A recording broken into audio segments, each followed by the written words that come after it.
And bad governance protesters collapse in court. A wave of public outrage has swept through Nigeria after 76 people, including 32 minors, were brought before Justice Egwuatu at the Abuja division of the Federal High Court for their alleged participation in the August and bad governance protests.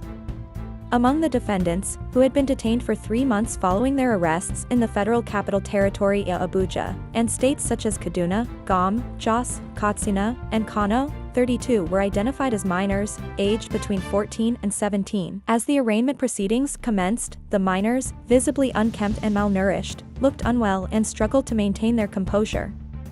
In a shocking turn of events, 4 of the children suddenly collapsed in the courtroom, forcing Justice Egwuatu to suspend the session until order was restored. The minors, writhing in pain and making screeching sounds, were hurriedly carried out of the courtroom by lawyers and prison officials, unable to stand on their feet. The prosecution, however, objected to the defense counsel's submission, insisting that the defendants had been well fed for in police custody. The case of the minors collapsing in the courtroom is just one example of what the detainees face in Nigerian prisons.